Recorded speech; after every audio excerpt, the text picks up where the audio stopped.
Ibu, saya ingin menyampaikan beberapa hal terkait dengan hal tersebut dan juga seperti apa contoh kasus penerapan case-based teaching method dan juga project-based learning tersebut dalam konteks pembelajaran hybrid learning atau blended learning yang akan Bapak Ibu laksanakan. Namun terlebih dahulu Bapak Ibu sekalian, saya ingin menyampaikan satu framework yang menjelaskan bahwa dalam mendesain pembelajaran daring itu sangat kontekstual gitu ya, dan juga tergantung pada situasi sosial. Ini artinya pembelajaran daring untuk konteks misalnya perguruan tinggi tentu akan berbeda dengan untuk konteks pelatihan atau untuk konteks masif open online course atau untuk konteks pembelajaran di sekolah SMP, SD atau mungkin SMA, atau bahkan karakteristik mata kuliah tertentu yang berbeda, tentu saja desain pembelajaran daringnya akan berbeda. Nah, oleh karena itu, framework yang ingin kami sampaikan di sini adalah bahwa dalam mendesain pembelajaran daring, hal pertama dan utama yang harus kita pikirkan adalah model pedagogiknya apa. Jadi dari sini kita akan gunakan pedagogik modelnya apa, baru kita bicara strategi pembelajaran, dan setelah itu bicara teknologi belajarnya apa. Sehingga dalam konteks ini kita lebih mengedepankan learningnya daripada elektroniknya. Oleh karena itu di awal ini saya sampaikan satu pernyataan di sini bahwa dalam mendesain e-learning, itu kan mendesain pembelajaran daring, kita tidak bicara benar-benar tidak bicara tentang teknologi, tapi kita membicarakan tentang bagaimana menciptakan pengalaman belajar dengan teknologi, karena itu adalah esensi dari pembelajaran, yaitu menciptakan pengalaman belajar. Ini yang pertama.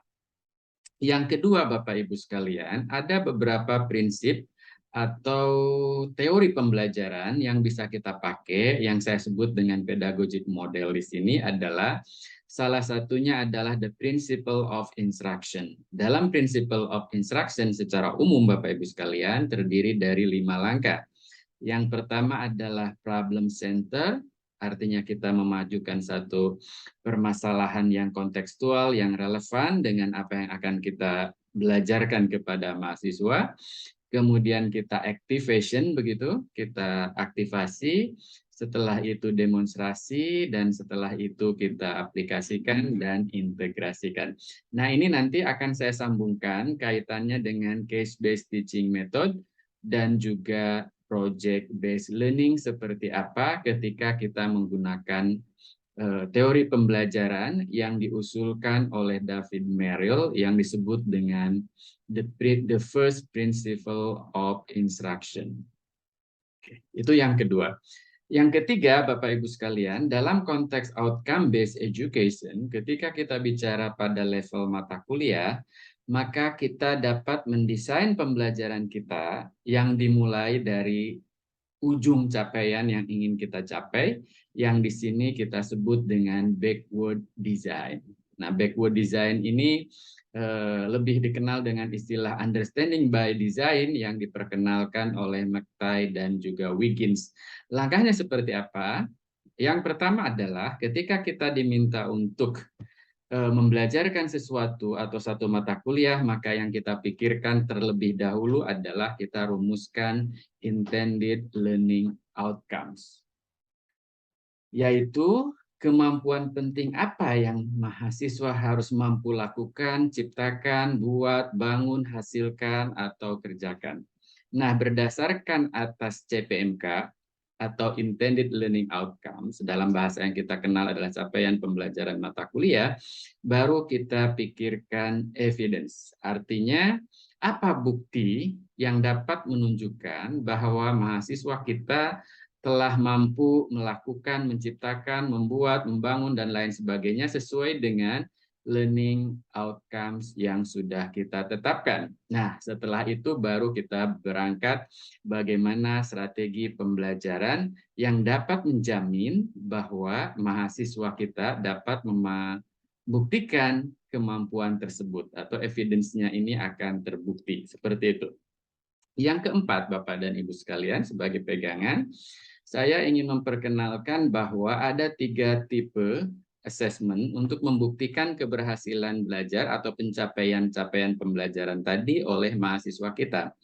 Yang pertama itu adalah kategori assessment yang disebut dengan selected response. Ini yang common, yang umum buat kita, yaitu tes yang sifatnya adalah objektif seperti pilihan ganda, benar salah, dan lain sebagainya. Nah, tipe assessment yang kedua adalah constructed response, yaitu suatu assessment yang menuntut siswa atau mahasiswa untuk mengkonstruksi satu jawaban atau satu analisis kritis terhadap sesuatu, misalnya melalui soal uraian dan lain sebagainya. Nah, dan yang terakhir adalah produk atau authentic response, yaitu assessment yang menuntut mahasiswa kita untuk membuktikannya dalam bentuk satu pekerjaan yang otentik, yang biasanya dalam bentuk produk. Nah, seperti ada uji kinerja, portofolio, dan authentic assessment lainnya, gitu ya, kira-kira seperti itu. Ya, ini adalah 4 hal di awal yang kita ingin dipegang oleh Bapak dan Ibu sekalian. Nah, contohnya ke depan nanti akan saya berikan dalam kasus-kasus yang 2 kasus ya, yang akan saya berikan dalam video ini. Nah, setelah itu kita akan bicara bagaimana mengaitkan keempat hal ini dalam konteks pembelajaran daring. Nah, untuk itu saya ingin mengajak Bapak Ibu sekalian untuk mengenal ruang-ruang belajar atau learning spaces yang mungkin bisa kita lakukan dalam konteks kekinian. Nah, dalam hal ini saya ingin sampaikan kepada Bapak dan Ibu sekalian bahwa transaksi belajar secara umum itu terjadi dalam 2 situasi. Yang pertama adalah synchronous learning, artinya antara pembelajar dengan yang belajar terjadi secara selempak dalam satu waktu yang sama. Kemudian yang kedua adalah asynchronous learning atau pembelajaran antara yang belajar dengan yang membelajarkan terjadi kapan saja, di mana saja, gitu ya. Nah, ini tidak terikat oleh ruang maupun waktu. Ini di satu sisi transaksi belajar terdiri dari 2 hal, synchronous dan asynchronous learning. Di sisi lain dapat terjadi secara luring atau offline atau dapat terjadi secara daring atau dalam bahasa Inggris kita kenal dengan istilah online. Nah, dalam hal ini Bapak Ibu sekalian, pembelajaran asinkronus itu artinya mahasiswa dapat belajar kapan saja dan di mana saja. Nah, dalam konteks ini saya ingin bagi 2 juga bahwa asinkronus itu akan terdiri dari yang pertama adalah self-directed asynchronous learning, artinya mahasiswa dapat belajar kapan saja dan di mana saja sendirian. Ya, mempelajari bahan ajar sendirian. Dan juga adalah kolaboratif asynchronous learning, artinya belajar kapan saja di mana saja bersama narasumber lain. Nah, di sini untuk asynchronous learning yang offline atau yang luring misalnya, untuk kategori self-directed asynchronous learning berarti kita harus memfasilitasi mahasiswa itu dengan bahan ajar. Bahan ajar yang dapat disampaikan kepada mahasiswa secara luring untuk dapat dipelajari kapan saja dan di mana saja. Nah, ini berarti kita memungkinkan mahasiswa untuk dapat berinteraksi dengan konten yang dapat diakses oleh mereka secara offline. Nah, konten-konten atau materi ajar yang dapat diakses atau bahan ajar diakses secara offline itu biasanya bisa dalam bentuk cetak atau dalam bentuk elektronik yang bisa diputar dengan alat elektronik tertentu dan dipelajari sendiri. Misalnya audio kaset, berarti kan ada audio tape. Kemudian ada radio misalnya ya, atau dulu ada VCD, ada DVD dan lain sebagainya gitu ya. Kemudian yang kedua adalah yang kolaboratif asynchronous learning ini maksudnya adalah bagaimana kita ingin memfasilitasi mahasiswa itu agar berinteraksi tidak hanya dengan konten, tapi juga dengan dosennya atau dengan mahasiswa lain. Biasanya kita berikan mereka tugas, kita berikan mereka latihan, kita berikan mereka tes, kita berikan mereka ujian begitu ya. Nah, dalam konteks ini asynchronous learning yang sifatnya luring pada masa PJJ zaman dahulu ini difasilitasi dengan bahan ajar mandiri yang sering kita sebut dengan modul cetak dilengkapi dengan media elektronik lain. Ini zaman dahulu. Nah, kini sejak internet sudah diperkenalkan tidak tahun 1984 dan sampai sekarang sudah menjadi bagian dari hidup kita, maka asynchronous learning ini bisa kita lakukan secara online. Bedanya Bapak Ibu sekalian, untuk memfasilitasi mereka belajar kapan saja, di mana saja sendirian, kita fasilitasi dengan bahan ajar yang sifatnya digital. Seperti video, seperti teks misalnya dibuat dalam bentuk PDF atau dalam bentuk video dibuat dalam bentuk MP4 gitu ya, atau FLV gitu, ada animasi dan lain sebagainya, semuanya dalam bentuk digital. Sementara untuk aktivitas belajar lain yang memungkinkan dia berinteraksi dengan dosen atau mahasiswa lain, seperti ada penugasan, kemudian diskusi, dan lain sebagainya, itu difasilitasi juga secara online. Dan ini biasanya, Bapak-Ibu sekalian, dapat kita fasilitasi dengan menggunakan satu platform yang kita kenal dengan Learning Management System. Nah, dengan demikian, Bapak dan Ibu, kita memiliki beberapa ruang belajar. Kalau misalnya untuk synchronous learning, kita punya 2 ruang belajar, yaitu tatap muka, dan yang kedua adalah tatap maya atau virtual synchronous learning. Nah, yang ini Bapak Ibu sekalian memungkinkan mahasiswa belajar di mana saja, tapi dalam waktu yang bersamaan. Jadi terjadwal dengan menggunakan teknologi synchronous yang banyak kita kenal adalah web conference seperti Zoom, cloud meeting, atau menggunakan Webex, atau menggunakan MS Teams, atau menggunakan Gmeet, dan lain sebagainya. Nah, kemudian untuk yang asynchronous online, kita mendapatkan ruang belajar yang difasilitasi oleh satu learning management system tertentu, supaya bisa belajar kapan saja dan di mana saja bersama orang lain. Nah, kalau kita gunakan antara yang synchronous learning, yaitu ruang kelas tatap muka dan juga ruang kelas tatap maya, dan juga asynchronous yang sifatnya online, maka kita bisa gambarkan seperti ini. Ada ruang belajar pertama misalnya tatap muka, ruang belajar kedua adalah tatap maya, dan ruang belajar ketiga itu adalah bahan ajar mandiri yang untuk bisa dipelajari kapan saja dan di mana saja. Dan ruang belajar yang keempat adalah aktivitas belajar asinkronus seperti chat, forum, assignment, tugas, dan lain sebagainya. Assignment, test, dan lain sebagainya. Nah, ini adalah 3 pilihan. Nah, berdasarkan framework ini, saya ingin memperkenalkan kepada Bapak Ibu apa yang dimaksud dengan hybrid, apa yang dimaksud dengan blended learning. Kapan kita sebut sebagai hybrid learning adalah ketika satu proses pembelajaran yang dilakukan oleh Bapak Ibu sekalian, misalnya saya mengajar satu topik mata kuliah tertentu Bapak Ibu sekalian, di mana saya dan mahasiswa berada dalam satu kelas, ruangan kelas.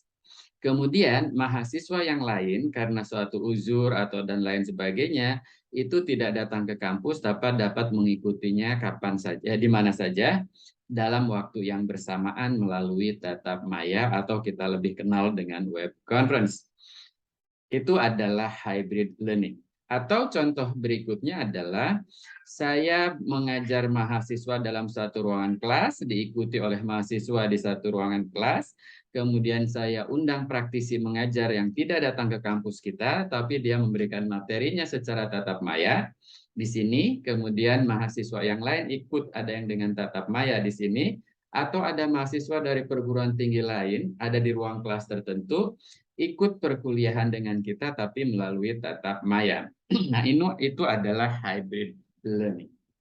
Nah, hybrid learning itu adalah salah satu bentuk daripada blended learning yang mengkombinasikan antara tatap muka atau live synchronous learning dengan virtual synchronous learning atau tatap maya.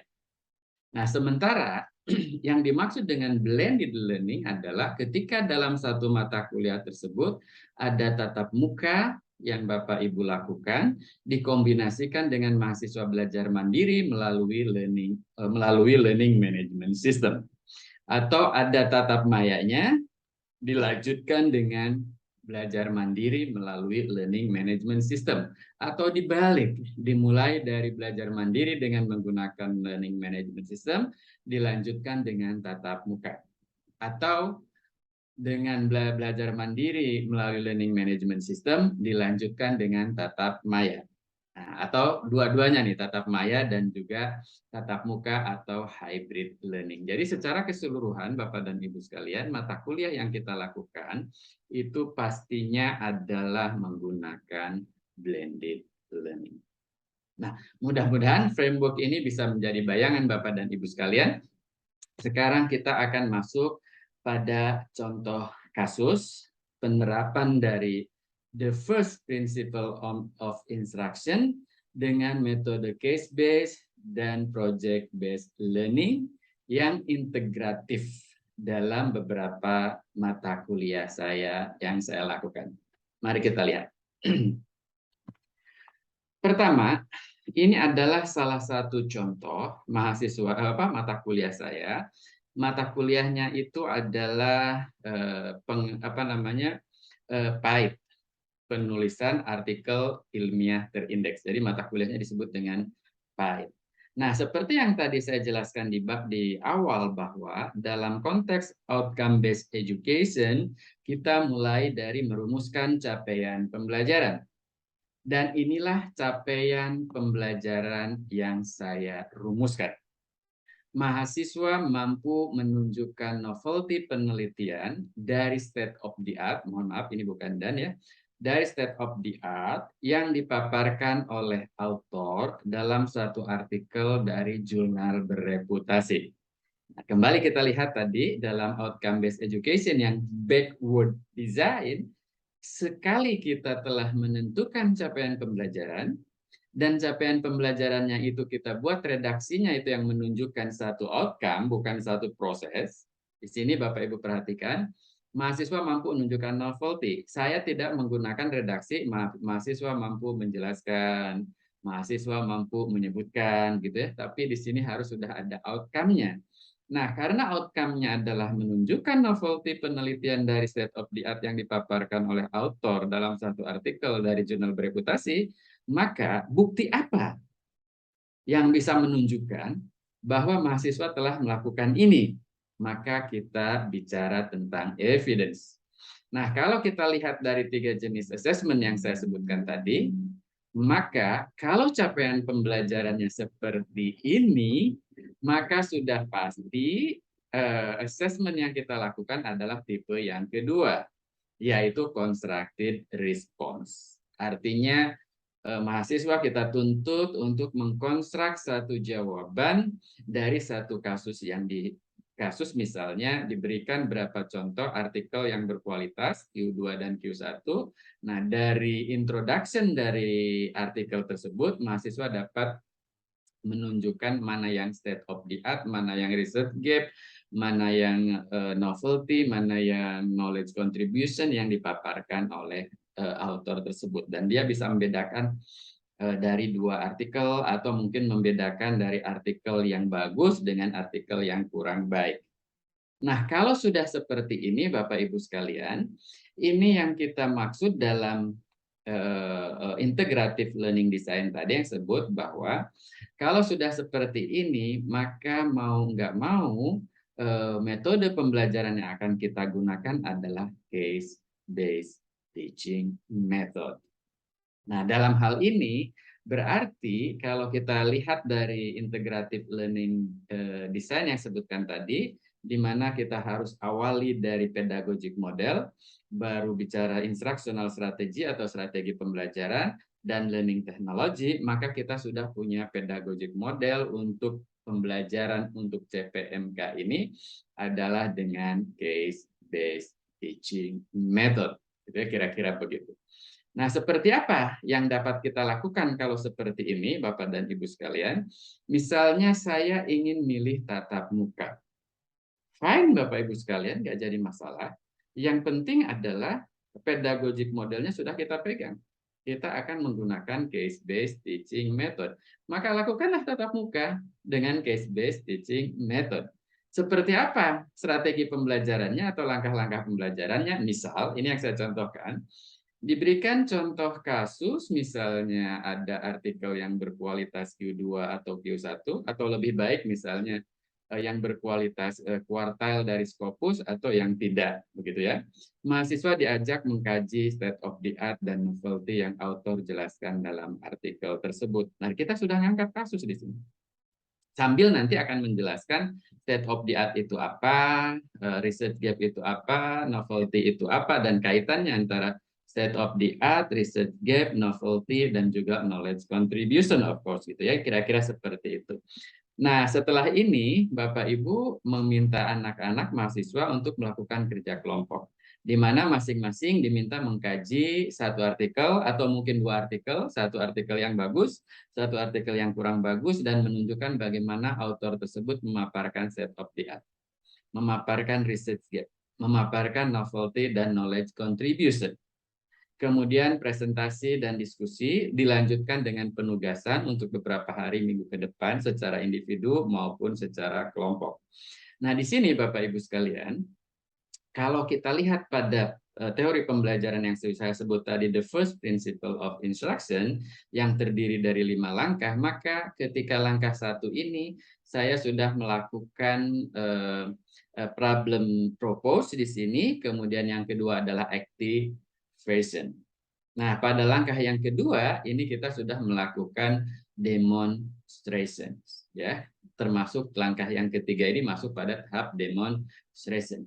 Pada langkah keempat, penugasan dan lain sebagainya, kita sudah memberikan masuk kepada langkah application, ya gitu. Nah, belum tahap integrasi. Jadi Bapak Ibu sekalian, kalau kita ngacu kepada teori pembelajaran David Merrill tadi yang disebut dengan the first principle of instruction, sampai langkah keempat itu adalah metode pembelajaran case-based teaching method, itu bisa mengcover langkah 1, langkah 2, langkah 3, langkah 4. Yaitu problem center, kita melakukan activation, seperti yang langkah ini. Kemudian kita melakukan demonstration, 2 dan 3. Dan yang langkah 4 adalah kita memberikan penugasan, dalam hal ini adalah application. Nah, bagaimana untuk yang langkah kelima integration? Maka kita akan berikan project, biasanya di ujung-ujung satu mata kuliah. Itu kira-kira seperti itu Bapak Ibu sekalian. Nah, kemudian bagaimana kalau saya akan milih hybrid? Bisa. Sama. Tapi karena hybrid berarti kan mengkombinasikan antara tatap muka dengan yang video conference atau tatap maya. Maka langkah yang kita lakukan sama seperti tatap muka, diberikan contoh kasus, ya, kemudian mereka kerja kelompok, presentasi dan diskusi, kemudian ada penugasan gitu. Tapi alternatif pertama yang bisa kita lakukan adalah sebagian mahasiswa berada dalam kelas bersama dosen, sebagian ikut secara daring melalui web conference. Atau alternatif yang kedua, dosen mengundang praktisi, di mana praktisi menjadi narasumber secara daring melalui web conference, mahasiswa dan dosen di dalam kelas mengikuti pembelajaran, mahasiswa yang tidak bisa hadir ikut melalui web conference. Atau alternatif yang ketiga, Bapak Ibu sekalian, skenario kedua kita laksanakan, diikuti oleh mahasiswa lain dari kampus lain secara daring melalui web conference. Nah, dengan adanya hybrid learning ini, saya kira betapa indahnya ketika kita menerapkan praktisi mengajar secara lebih efisien, tapi tetap efektif. Oke. Berikutnya, Bapak Ibu sekalian, bagaimana kalau saya ingin melakukannya dalam bentuk blended learning? Bisa sama. Ya. Alternatif pertama, sebagian masuk dalam kelas ya sama seperti tadi ya, seperti ketika hybrid learning. Kemudian kita lanjutkan dengan belajar mandiri melalui learning management system. Artinya kita sebagai dosen memberikan materi tambahan di dalam LMS untuk mendukung apa yang telah kita laksanakan di dalam hybrid tadi. Kemudian mereka kita tambahkan dengan diskusi atau dengan tugas atau dengan tes, tidak harus tiga-tiganya, yang kita kemas dalam satu platform LMS kampus kita. Atau dibalik Bapak dan Ibu sekalian, kita mulai dengan mahasiswa belajar terlebih dahulu melalui LMS, ya kita berikan materi, kita berikan tugas misalnya, kemudian dilanjutkan dengan tatap muka dan tatap maya atau hybrid learning.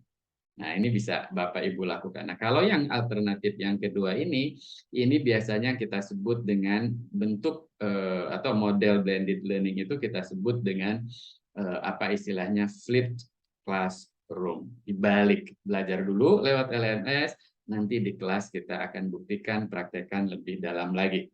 Atau di dalam hybrid learning kita buktikan dan kita praktekkan lebih dalam lagi. Itu adalah contoh kasus, artinya Bapak Ibu sekalian, apapun bentuk pembelajarannya kita, apakah tatap muka, apakah hybrid, apakah blended, yang paling penting adalah kita sudah memiliki pedagogic model.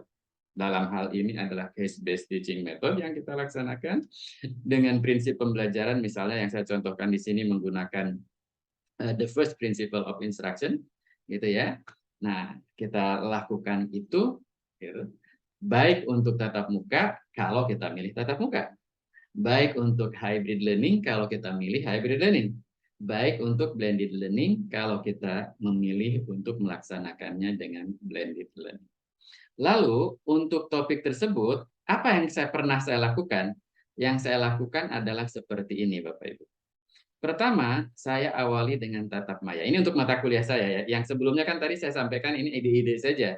Tapi yang real yang saya lakukan adalah saya melakukan video conference atau web conference dan mengundang praktisi.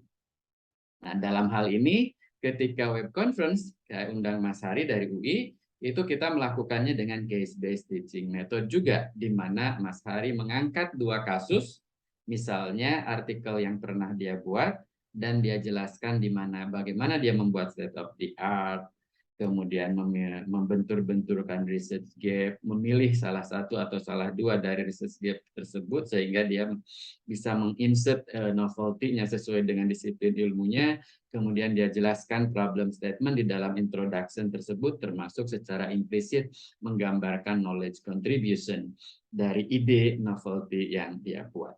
Nah, setelah web conference, saya lakukan pembelajaran mandiri bagi mahasiswa itu melalui pembelajaran asinkronus ya dengan menggunakan LMS. Nah, dalam LMS ini saya berikan materi-materi berupa video dan juga video gitu ya.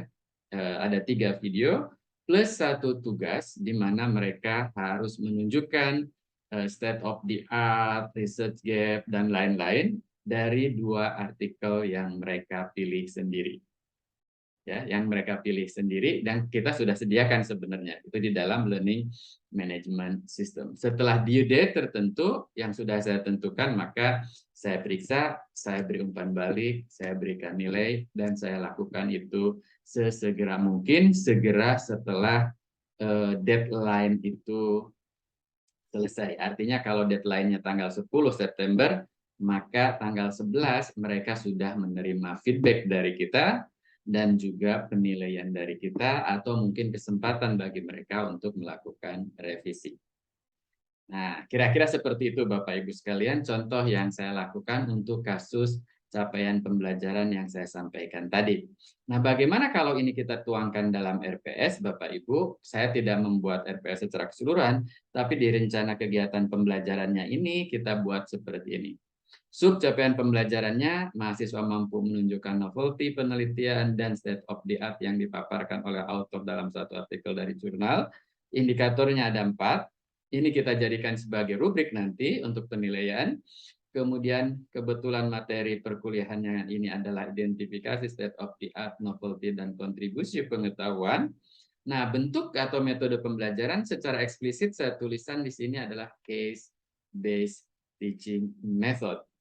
Nah, karena pembelajaran yang saya lakukan itu adalah blended, kombinasi antara sinkronnya itu dengan video conference dan juga asinkronnya dengan menggunakan LMS, maka kita contreng dua ini.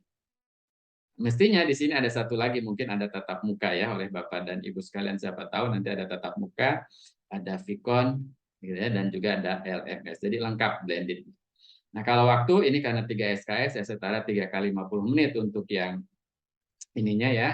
Kemudian strateginya saya jelaskan secara lebih rinci seperti ini. Dan kriteria penilaiannya ini adalah dinilai dengan rubrik, indikatornya adalah ini, Bapak dan Ibu sekalian. Nah, ini adalah salah satu contoh case-based teaching method dalam framework online learning. Nah, sekarang kita memberikan masuk pada contoh yang kedua. Contoh yang kedua, Bapak dan Ibu sekalian, ini adalah mata kuliah saya, di mana nama mata kuliahnya adalah Desain Pembelajaran Daring. Nah, dalam hal ini, saya membuat satu capaian pembelajaran, mahasiswa mampu membuat rancangan sistem pembelajaran daring untuk satu konteks tertentu dengan model pedagogik yang relevan, menggunakan salah satu model desain sistem pembelajaran tertentu yang dipilihnya sendiri. Nah, sekarang kita bicara ke backward design lagi. Kalau capaian pembelajarannya seperti ini, maka assessment yang lebih tepat tentu saja bukan tipe assessment yang pertama atau selected response, bukan pula tipe assessment yang kedua yang saya sebut dengan constructed response, tapi yang paling tepat adalah produk atau authentic response. Sehingga apa buktinya kalau mahasiswa itu telah mencapai capaian pembelajaran ini, maka saya berikan evidence-nya adalah mahasiswa cara berkelompok, saya minta untuk menentukan konteks atau setting pembelajaran daring akan mereka kembangkan, misalnya apakah di corporate, di diklat, di perguruan tinggi, di SD, di SMP, atau di community atau di masyarakat. Misalnya penyuluhan atau lain sebagainya. Itu tentu saja akan berbeda. Kemudian mereka diminta mengidentifikasi karakteristik pembelajaran dalam konteks tertentu. Kemudian memperkirakan model-model pedagogik yang relevan, menentukan model desain sistem pembelajaran tertentu yang relevan, dan baru mendesain sistem pembelajaran daring dengan menggunakan model desain sistem pembelajaran tersebut secara tim, secara kelompok. Nah, kalau sudah seperti ini, kalau kita lihat dari capaian pembelajaran seperti ini sudah jelas.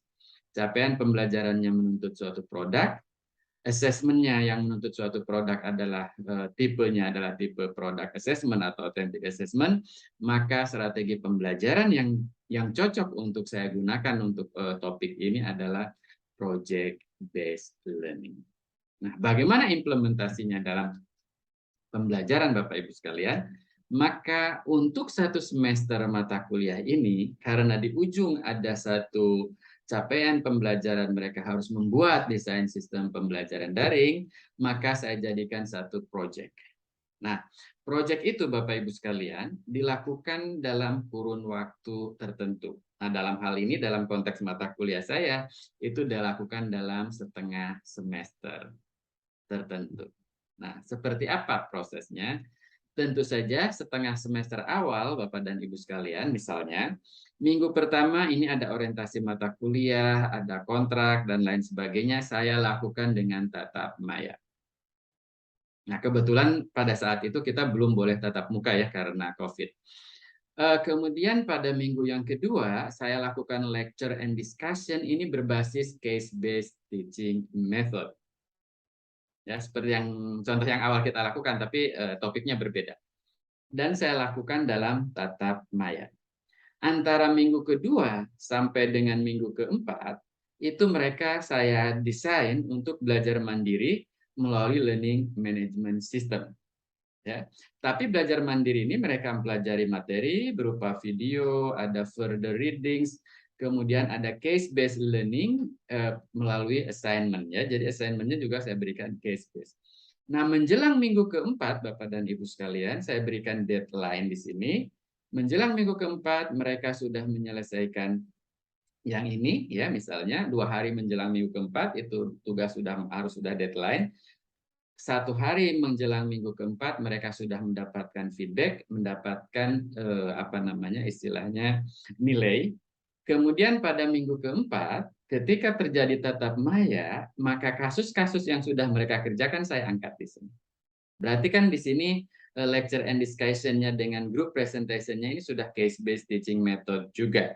Ditambah nanti saya angkat kasus yang merupakan kelanjutan dari topik tersebut.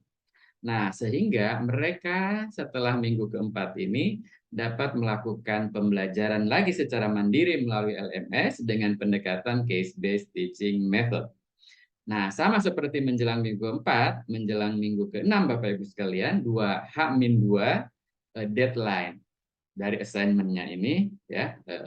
Kemudian H-1 saya periksa, saya berikan umpan balik. Nah, di sini kita jadikan sebagai satu kasus juga ya yang sudah sampai sini dari assignment yang saya berikan di sini. Nah, pada minggu ke-6 ini, saya sudah mulai langkah pertama atau sintaks pertama dari project based learning, yaitu essential questioning.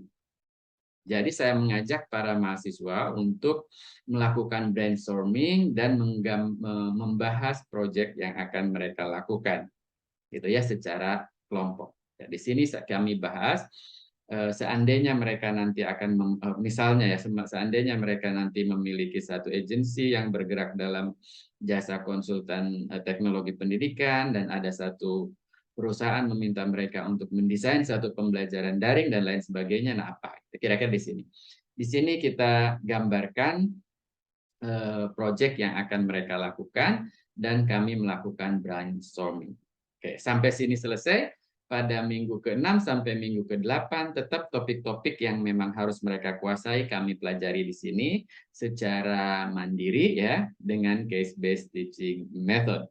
Menjelang minggu ke-8, H-2 saya buat deadline. H-1 mereka sudah mendapatkan nilai dan feedback dari saya, termasuk kesempatan untuk melakukan revisi, maka minggu ke-8 saya melakukan tatap maya untuk melakukan lecture and discussion-nya ini dengan case-based teaching method. Ya. Kemudian di sini saya melakukan langkah kedua daripada project based learning yaitu melakukan planning and scheduling project. Jadi di sini hampir 1 jam lah kita akan bahas planning and scheduling project dengan harapan mereka sudah mulai merencanakan. Pilihan daripada proyeknya sudah ditentukan di sini. Di sini tinggal merencanakan. Ya, mereka melakukan perencanaan dan penjadwalan. Nah, mulai minggu ke-9 sampai minggu ke-11 ini saya melakukan langkah ke-3 dan ke-4 daripada project based learning yaitu assessing and monitoring. Jadi memonitor dan mengakses pekerjaan mereka gitu ya.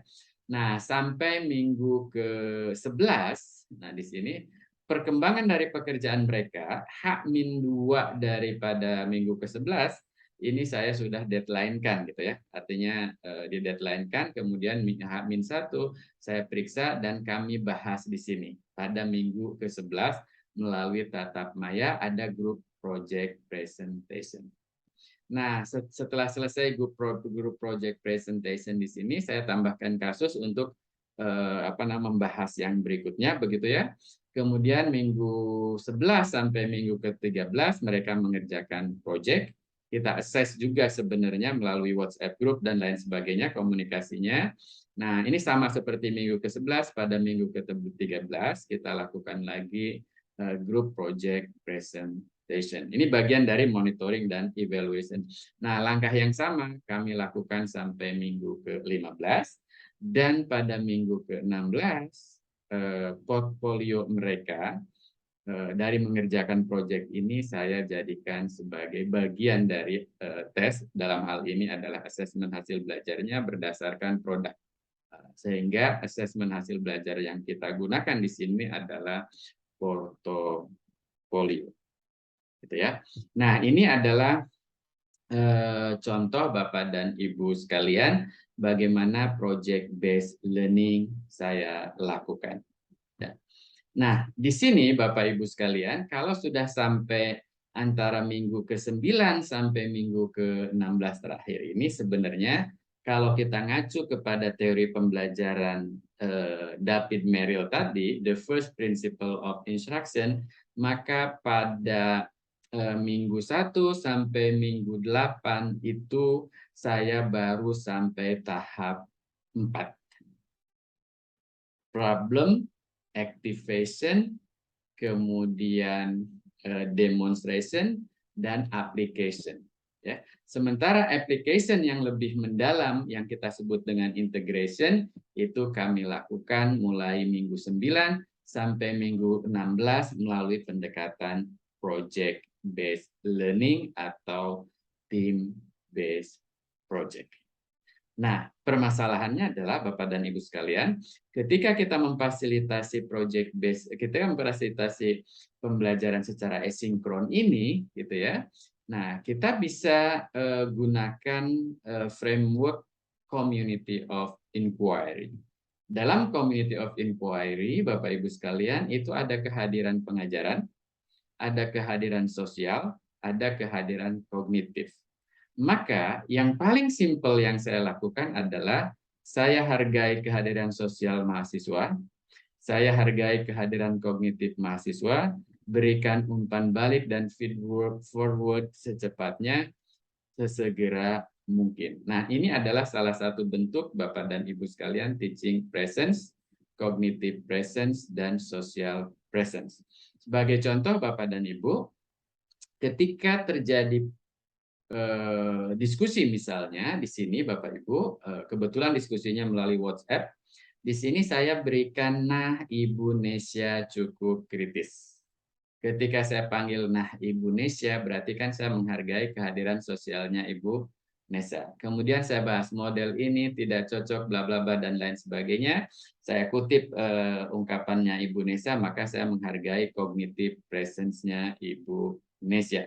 Kemudian setelah itu saya memberikan feed forward di sini atau feedback dan lain sebagainya kepada mereka dan saya lakukan secepat mungkin, maka itu secara keseluruhan dari awal sampai sini itu kita sebut dengan teaching presence. Nah, demikian juga untuk yang lain-lainnya Bapak Ibu, misalnya selamat Anda semua telah mencapai stage 3 untuk kelompok ini, berarti saya sudah menghargai social presence-nya mereka. Kemudian di sini saya bahas apa yang mereka tulis, berarti kita menghargai cognitive presence-nya mereka. Kemudian saya berikan clue, saya berikan umpan balik, saya berikan petunjuk, saya berikan arahan di sini sebagai bentuk dari secara keseluruhan adalah teaching presence saya dan saya lakukan secepat mungkin. Nah, dengan 3 cara tadi, hargai kehadiran sosial mereka, kemudian hargai kehadiran kognitif mereka, dan kita berikan umpan balik dan lain sebagainya secepat mungkin, itu sangat-sangat mujarab sekali bagi mereka. Ya, artinya mujarab untuk meningkatkan keterlibatan belajar secara online. Jadi dalam hal ini kita mulai menghilangkan stigma bahwa siapa bilang dalam pembelajaran daring tidak ada kehadiran. Betul, tidak ada kehadiran fisik, tapi ada kehadiran pembelajaran, ada kehadiran sosial, dan ada kehadiran kognitif yang bisa kita mainkan. Demikian Bapak dan Ibu sekalian, sharing saya terkait dengan bagaimana kita menerapkan pembelajaran daring, dalam hal ini adalah hybrid maupun blended learning yang kira-kira sesuai dengan prinsip-prinsip pembelajaran daring. Terima kasih, lebih kurangnya saya mohon maaf. Semoga bermanfaat. Billahi taufiq wal hidayah. Assalamualaikum warahmatullahi wabarakatuh.